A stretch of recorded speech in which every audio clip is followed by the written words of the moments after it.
Hi, everybody. I'm Dr. Gina. Give me about 2 seconds to go live. I can't tell if I am live. I am. Cool. Hi, I'm Dr. Gina. This is day, I forgot to update it again. It's day 11. It says day 10. Anyway, whatever. Thanks for showing up. Today, I want to talk to you about the monkey mind. And some people call it monkey mind, monkey brain. Have you heard of that before? But there are three main things that happened. I'll give you at least three of them. When you're on your fertility journey and you get corrupted by your monkey brain or your monkey mind. Okay, so if you've done any kind of meditation or anything like that, this is a lot to do with that. If not, hang out with me and there we go. We're posted. Okay, monkey brain. But speaking of monkey brain, have a look in the comments because I do a private live Q&A weekly on Wednesdays. And whether you can make it, it's 11 o'clock Mountain Standard Time in the US. Whether you can make it live or not, you can always join in there and have access to the recordings. And you can submit me questions and I answer them inside there. So please do that. Or you can post a question wherever you're watching this on YouTube or Instagram or TikTok, Facebook, wherever you see me, and then subscribe. And then you'll get a reminder when I go live next because I'm doing this for 100 days. Today is day 11. I hope you're having a great day. Let's talk about the monkey mind. So the monkey mind is basically the whole concept of it is restless or having a restless or unsettled state of mind that jumps around from one thought to another. And I want to talk about how having a monkey mind will definitely impact a women's fertility journeys. And it can manifest in a lot of different ways, but the first thing we want to talk about is increased stress and anxiety. The next thing would be it really interrupts the mind-body connection. And then also it does mess with the self-care and lifestyle practices as we're jumping from thing to thing. And this is certainly a common topic now. With all the speaking of all the social media and everything, I know that I have to put serious blinders on to everything going on because I really just come on here to meet with you and meet with women who are trying to get pregnant and balance hormones and just enjoy and have better lives. So that's my purpose. And unfortunately, this is what we're dealing with. But when you are on your fertility journey, and I understand this, right? Because you get online and you're like, I'm just going to look up one thing. And understanding that when you look up the one thing, now you're being tracked by multiple sites, algorithms. So what happens is you start to get bombarded with messaging. And sorry about I am moving at something over there that's sticking to my sweater. You get bombarded with all these messages, and then you may start to doubt, even if you're on like a pretty straightforward and understanding the path and the journey that you're on, but you're going to start having doubts or going, God, should I be taking that too? And then maybe your mother or mother-in-law or your best friend or coworker says, hey, I saw this ad for blah, blah, blah, and you should be taking that too. And then you start getting so many opinions hitting you from so many directions that it's not fair to you and it's not fair to your body, because check out what happens is, let's talk about increased stress and anxiety. More and more research is showing that women being on social media, or humans being on social media, anxiety has gone up tremendously, and stress. And we know that from all the different age groups. And if you've already got children or you have people, friends with children, they're having a really hard time with all the exposure and all the accessibility and so many other things. But when you get increased messaging from all the things, every time you pick up your phone, if you're scrolling, even when you're trying not to get hit by all this messaging, it's going to increase stress and anxiety. You get this constant barrage of thoughts, and then you maybe start worrying about things, and then that can elevate your stress level. And then, of course, that's going to increase cortisol production, which has been shown to negatively affect fertility health because it disrupts hormone balance, potentially delaying conception, and it can even impact egg quality. So we have to, all things in moderation, right? I'm not saying to get off of social media, but I honestly, when I work with so many women and as patients in Colorado, here's where I'm at, or clients online. And one of the biggest things is like we can't help but compare, or maybe we see another birth announcement or a baby or announcement. And even though those are really good things that are happening in friends' lives or families' lives, like, sometimes you're like, I didn't want that like right this second.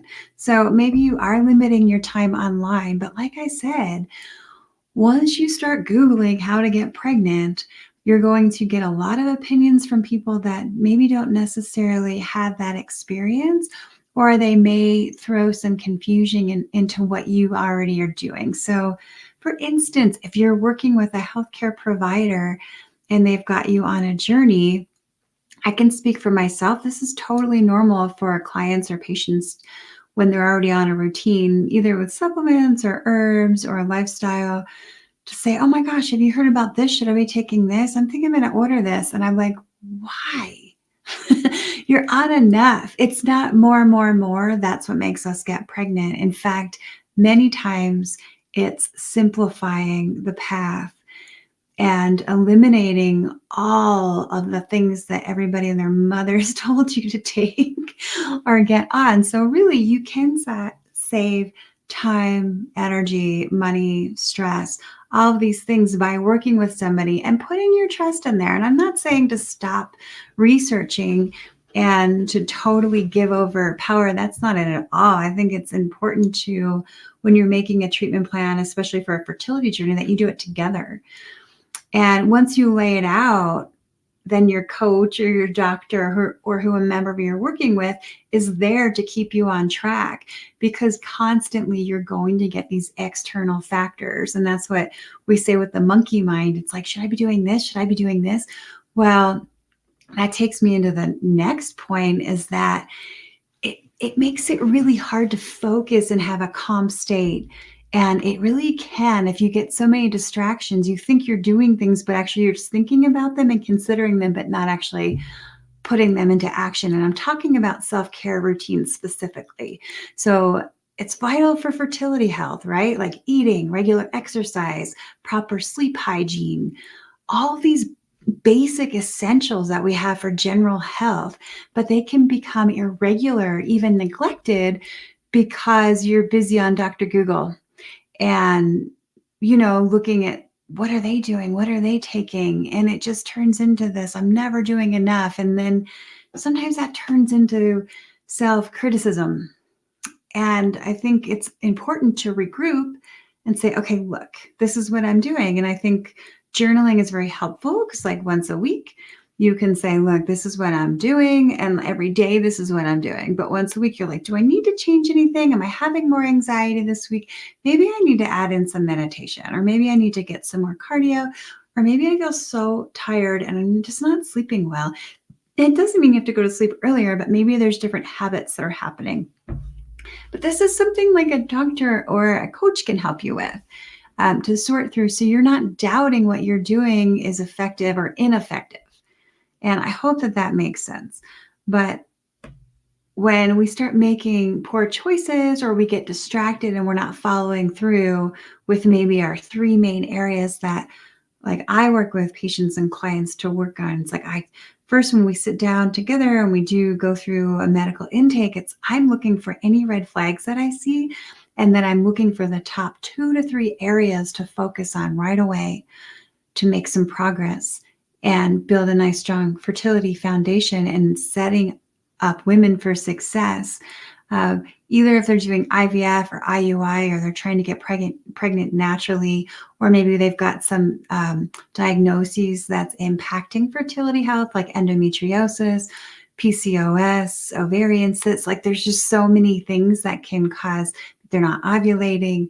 there's all these things we have to factor. So it really just depends on the beginning of the journey, or a lot of times women come and they've been on this journey for a long time. But when we start working together, I try to give a simple path and plan, and then we constantly check in and make sure that that's working for that particular patient or client.